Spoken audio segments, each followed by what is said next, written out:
All right, I want to talk about irony. Okay. And because a lot of your videos deal with, your first video is about David Foster Wallace, the problem with irony. But then a lot of your videos are also about like Rick and Morty, Simpsons, South Park, all these shows, bojack Horseman, that are largely... They capitalize on irony. They come from cynicism, irony, all that stuff. How do you think about that? And do you think that there's any scaffold of meaning that they're missing? Or do you think that... What do you think about these shows? It's a really, really hard question because even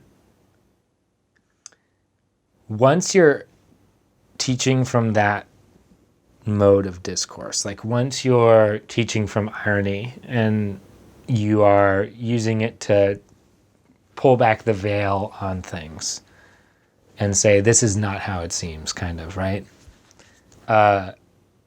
It's hard to escape that. It's hard to go back and say, now I'm only going to talk about this from this one level and be confident and sincere about that.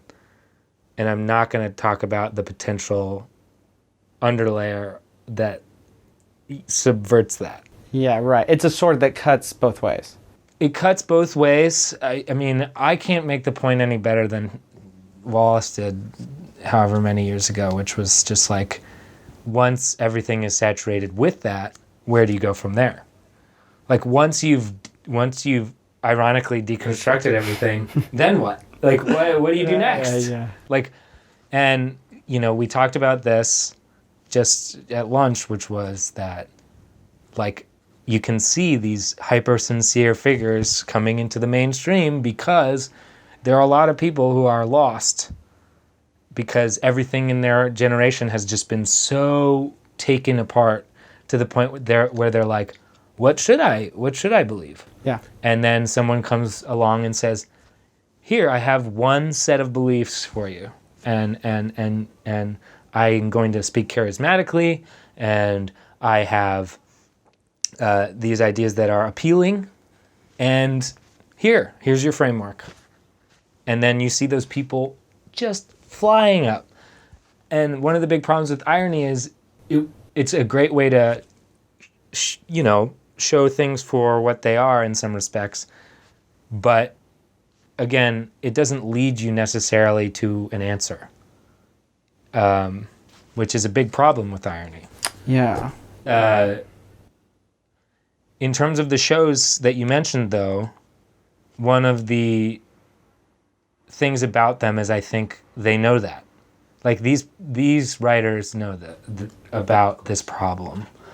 And so a lot of them have tried to add in elements of the opposite of like, how do we... Sincerity at the end of the irony. Right. Yeah. And like, exactly, which has been called a lot of things. Yeah. I guess most popularly it's been called metamodernism.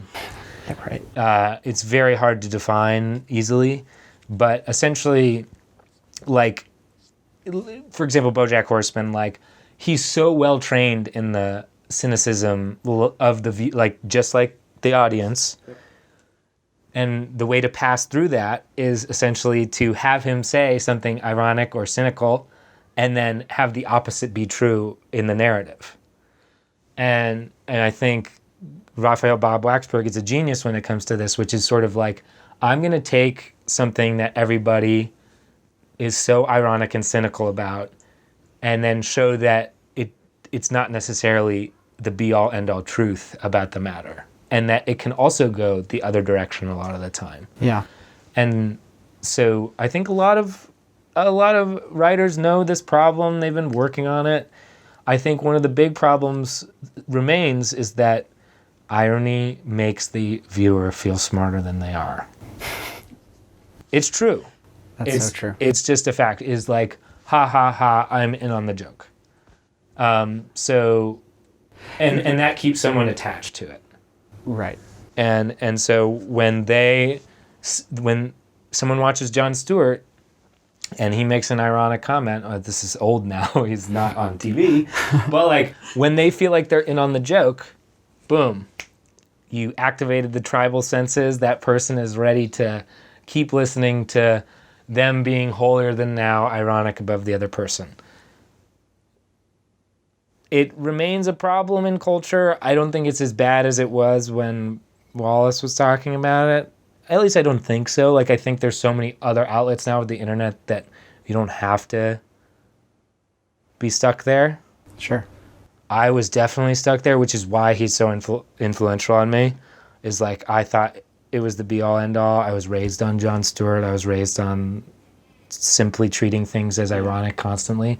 And then all of a sudden, reading Wallace was like, it was almost like a flip switched in my brain. A switch flipped. You flipped the words. Yeah. A switch flipped in my brain. And all of a sudden I was like, oh my gosh, like a weight has been lifted off my shoulders. You know what I mean? Yeah. It's amazing that a writer can do that for you, but they can.